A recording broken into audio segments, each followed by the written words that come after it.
सम्मुख राजमान मातृशक्ति और गुरुजन मेरे गुरुजन। मेरा जो विषय था बहुत संक्षिप्त मैं बात करूंगा कि मेरा जो विषय था वो था कादम्बरी में सरल संस्कृत भाषा। बाण का नाम आते ही सरलता शब्द ही गायब हो जाता है कि सरलता कहाँ है बाण में। उनकी एक शब्द प्रारंभ होते ही 3 पन्ने निकल जाते हैं और वहां सरलता ढूंढना ये बहुत कठिन विषय होता है। लेकिन ऐसा कहते हैं कि प्रेम की भाषा तो मौन है। प्रेम की भाषा जब मौन है, एक शब्द लिखकर, एक बड़ा सा दीर्घ शब्द लिखकर के बाण एक छोटे शब्द की ओर ले जाते हैं। इससे प्रतीत होता है कि एक लंबी सांस ली है नायिका ने।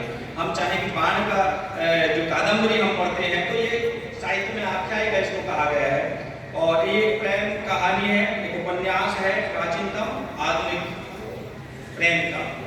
तो बाण की जो भाषा, प्रेम की भाषा में जो उन्होंने लिखा और उन्होंने वर्णन किया विदिशा का वर्णन, ये काल्पनिक की कहानी हो, लेकिन जहां जिस स्थान का वर्णन होता है वहां की शैली, वहां का जीवन और वहां के समाज को जरूर कभी अपनी नजरों में रखता है।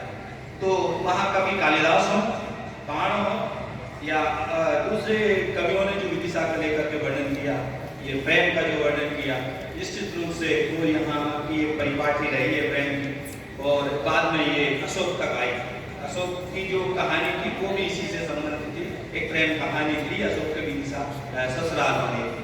तो महाकवि बाण की जो कादम्बरी है और उसको तो नाम ही कादम्बरी रखा, उसके इतने प्यारे नाम हैं, उतने इसके मैं कहूँ आज की भाषा में रोमांटिक नाम है कि कादम्बरी के जो है कई उन्होंने नाम, इसका अर्थ जो है कई भाषाओं में आया, जैसे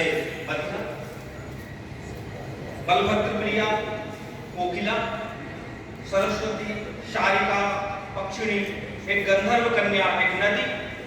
कादम्बरी शब्द की ध्वनि जो है इसके उच्चारण से जो है जिस प्रकार की जाती है और